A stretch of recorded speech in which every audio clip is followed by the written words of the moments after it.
Bonjour à tous, c'est Tizi35. On se retrouve pour une nouvelle vidéo pour vous expliquer donc une de mes cartes préférées que je joue dans mon deck, que c'est un deck pro, enfin pour moi.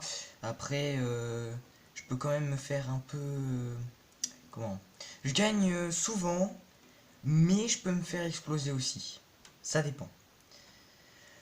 Donc, je vais aussi vous parler des types d'énergie spéciales. Oui, parce qu'il y a des énergies de base et des énergies spéciales. Donc, les énergies spéciales, je vais vous en parler aussi. Et je vais vous parler aussi de des cartes qui peuvent être très utiles dans un deck psy et obscur, enfin je vais plus parler pour des attaques obscures que psy. Enfin voilà. Donc je vais commencer avec ma carte, c'est Tauros GX.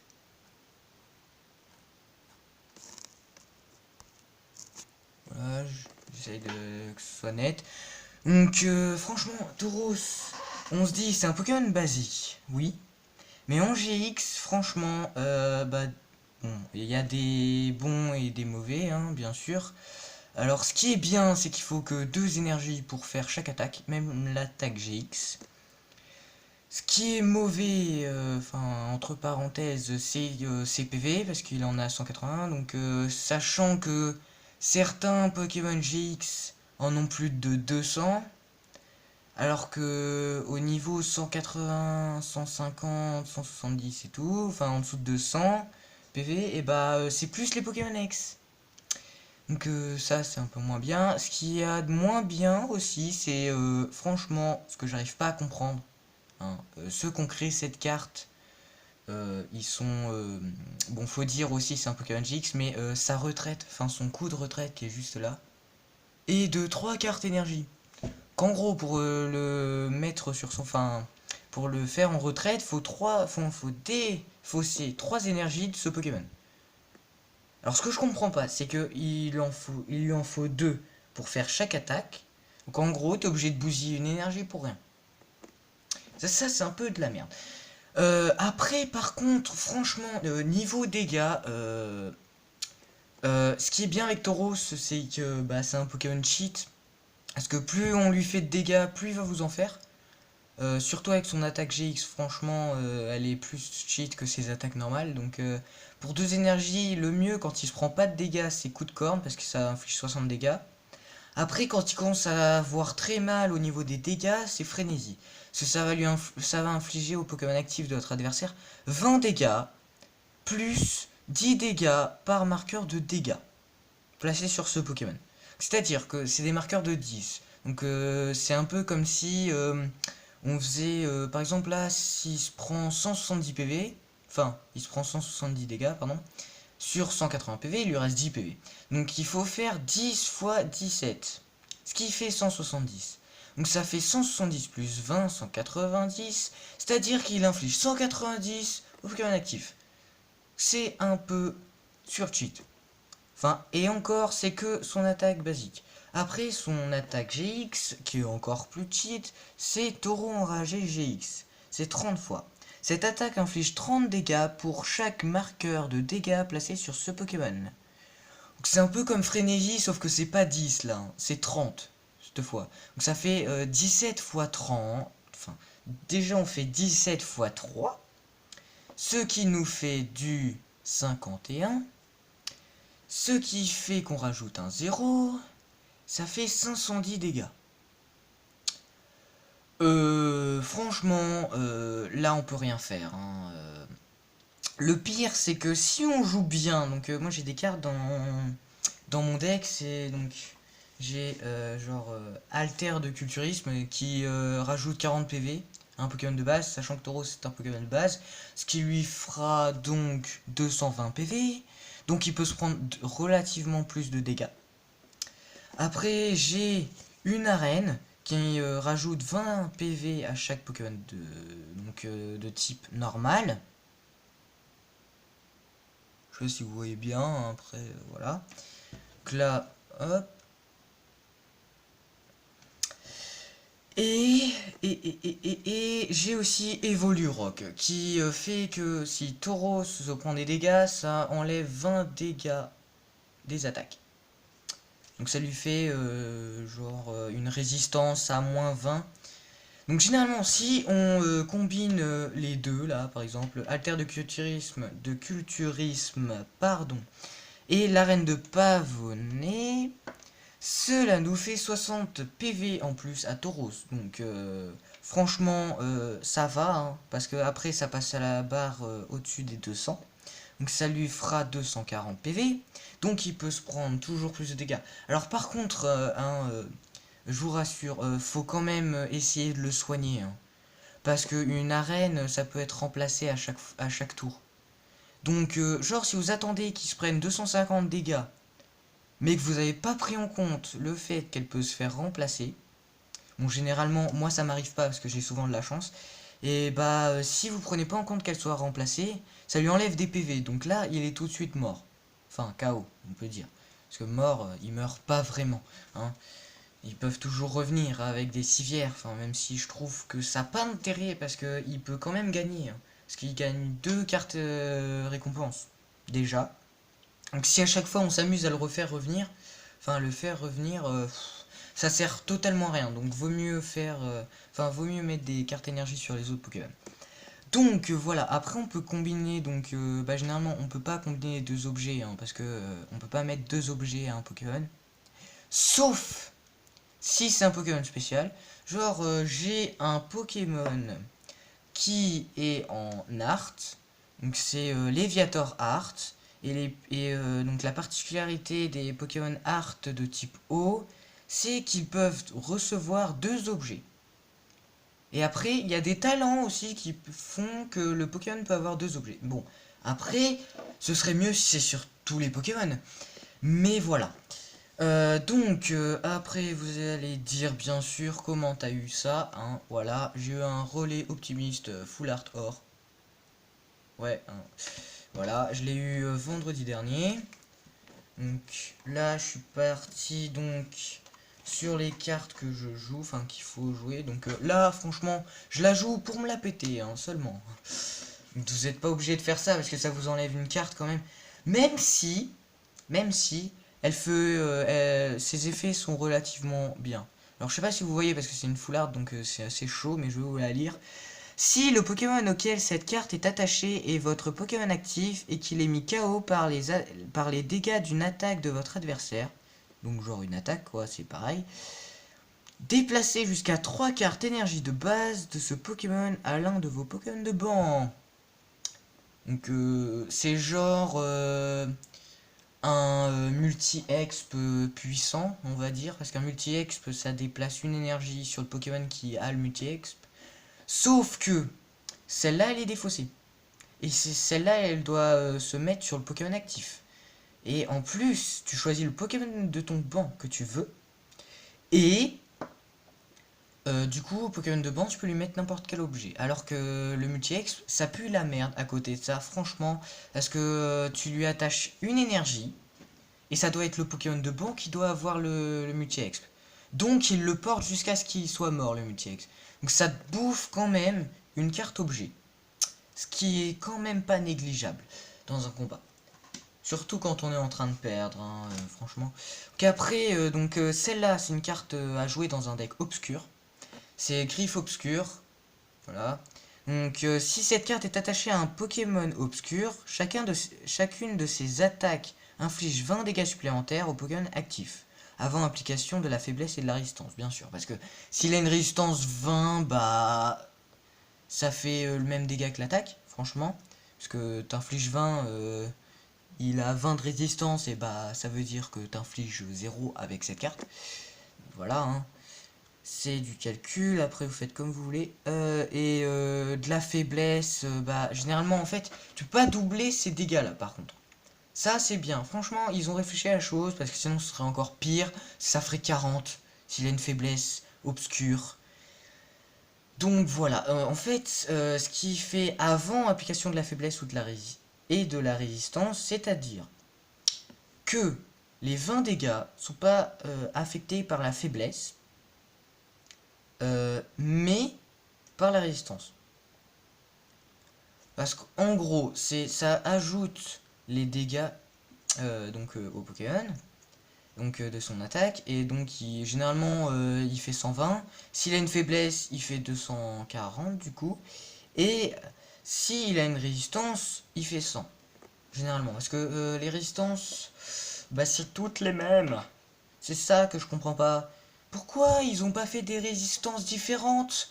Franchement, je sais pas ce qui leur est passé par la tête, mais faire des résistances juste à -20, c'est de la merde. Franchement. Donc après, on passe à Nikolai. Voilà. Une carte Team Plasma. Donc c'est un supporter. Mélangez votre main avec votre deck. Ensuite, piochez un nombre de cartes égal au nombre de Pokémon de banc. Les vôtres et ceux de votre adversaire. Alors généralement, je vous conseille, hein, avant de jouer cette carte, mettez tous les Pokémon que vous pouvez sur votre banc. Hein, franchement. Même si c'est des Pokémon de merde, mais que vous avez en main et que, genre, vous êtes en PLS et que vous voulez piocher un maximum de cartes. Enfin, généralement, quand on est en PLS, c'est qu'on veut des cartes énergie. Hein. Voilà. Faut jouer Nikolai. Et généralement, vous attendez que votre adversaire... le mieux, c'est d'attendre quand même le bon moment. C'est que votre adversaire ait mis un maximum de Pokémon de banc, et vous aussi. C'est-à-dire que si vous remplissez à mort, ça vous fera 10 cartes. C'est pas négligeable. Parce que dans 10 cartes, il y a plus de pourcentage de chances d'avoir des cartes énergie que dans 8, 7 ou 6. Ou 9, bien sûr. Hein. Pour ceux qui vont dire j'en ai oublié une. Eh ben non, j'y ai pensé. Même si au début je voulais faire les 2 par 2, donc voilà. Donc hop là. Celle-là c'est une carte qui peut se jouer avec n'importe quel deck. Donc après, terrain dévoré. C'est une nouvelle carte que j'ai eue dans un booster Invasion Carmin. Donc je vais vous la lire. Donc c'est une carte stade.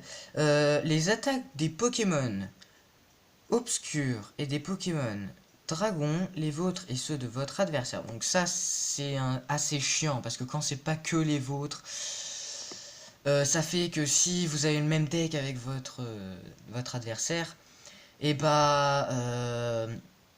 ça lui ajoute aussi des dégâts à faire en plus. Donc franchement, c'est pas tip top. Donc infliger 10 dégâts supplémentaires aux Pokémon actifs de votre adversaire avant application de la faiblesse et de la résistance. Donc là c'est pareil, c'est une carte stade qui fait que les attaques infligent 10 dégâts.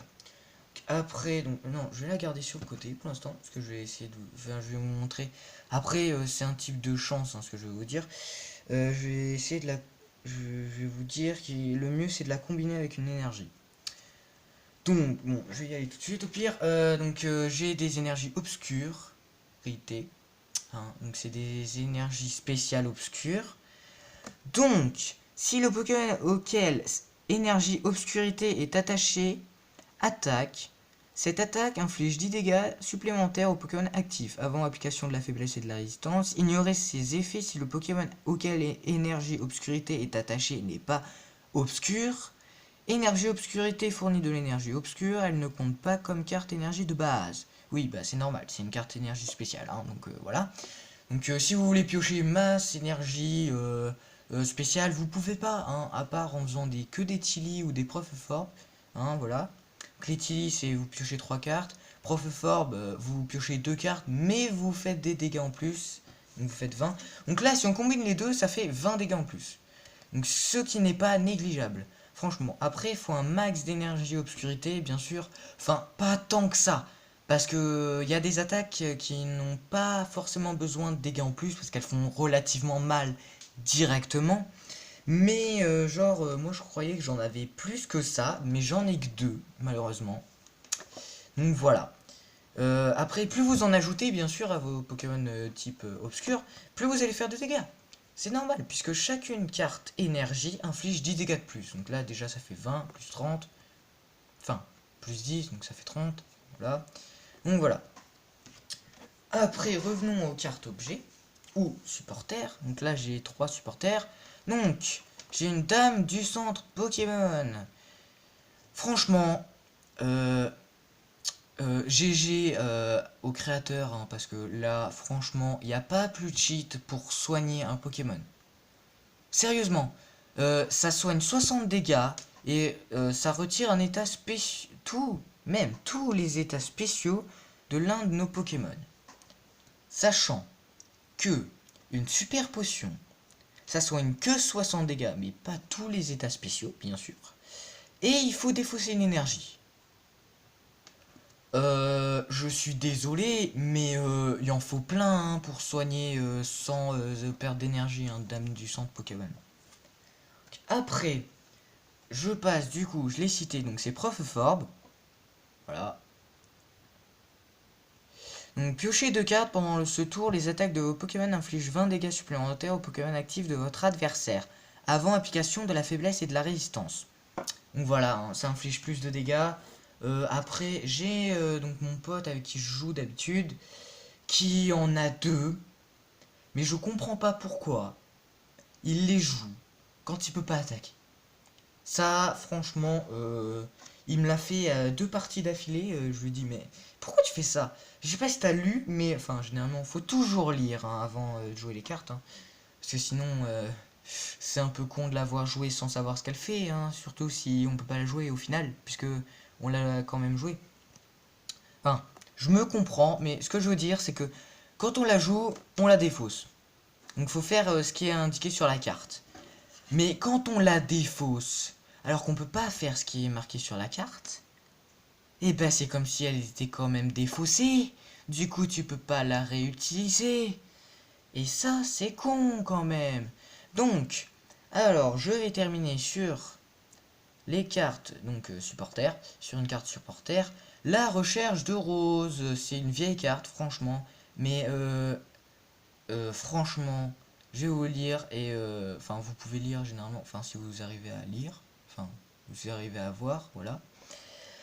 Donc la recherche de rose, pour moi c'est assez cheat quand même parce que c'est marqué. Choisissez dans votre deck n'importe quelle combinaison de jusqu'à 2 Pokémon de base et cartes énergie de base. Donc en gros tu peux prendre 2 Pokémon de base plus 2 cartes énergie de base.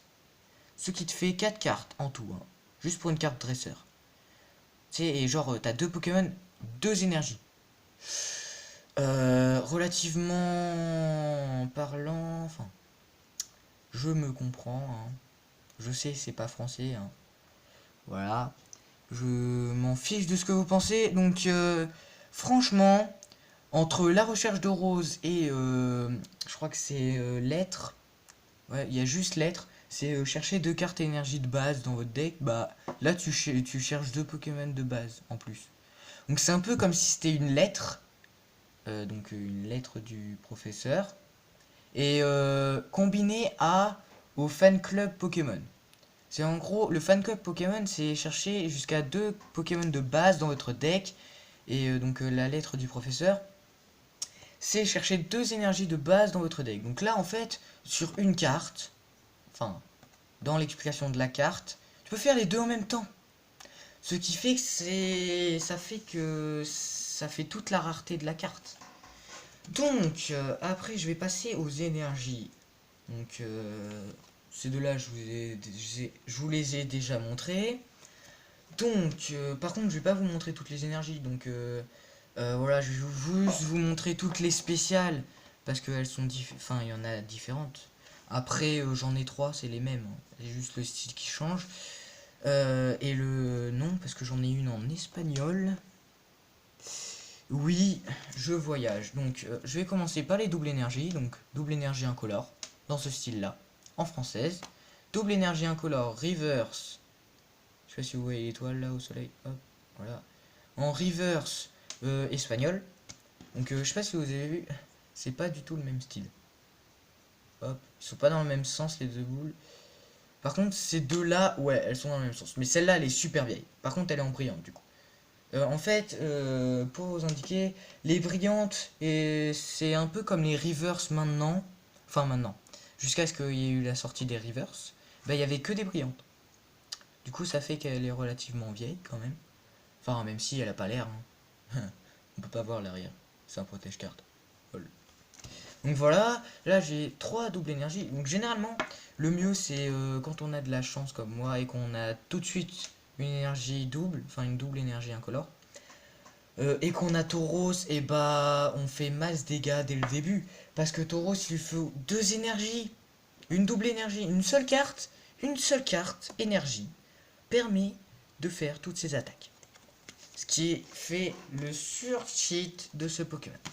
Après, je vais passer donc à une vieille énergie aussi. Donc c'est une énergie spéciale incolore qui s'intitule Appel à l'énergie.